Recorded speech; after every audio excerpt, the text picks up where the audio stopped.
La opinión de nuestros clientes.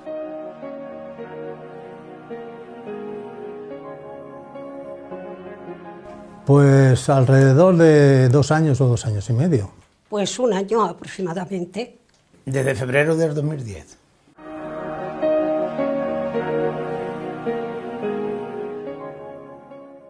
Yo lo compré precisamente porque me hacía mucho, tenía dolor de espalda y aparte la circulación no me iba muy bien, me cansaba al andar y por eso mismo lo compré. Pues porque tengo mucha ansiedad, más bien tenía, y sobre la fibromialgia.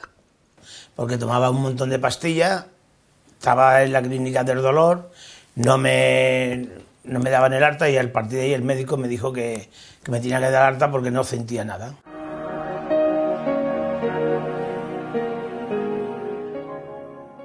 Pues estupendo porque me levanto más ágil y después he tenido una agradable sorpresa que soy diabético y entonces los niveles de azúcar pues parece ser que los llevo bastante bien compensados. Pues mucho. De momento me han desaparecido los dolores y duermo como una reina toda la noche de un tirón.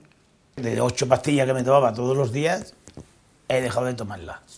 Estoy contentísima de lo bien que me ha ido. ¿Y por qué? Pues porque me dolía mucho el cuello, me dolía mucho la espalda y he encontrado una mejoría tremenda en las piernas, en la columna.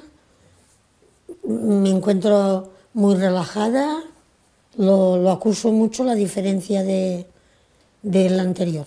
Yo me beneficio también porque me rompí el talón y el calcaño del pie, o sea, y el tobillo, y yo también me beneficio, o sea, que lo ponemos en la manta, en la cama, y nos beneficiamos los dos.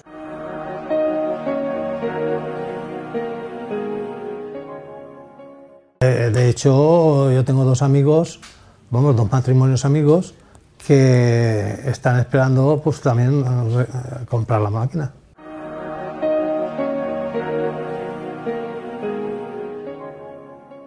Mucho, porque si tengo alguna duda, llamo a Medisalud y rápidamente me atienden con mucha cortesía y muy bien.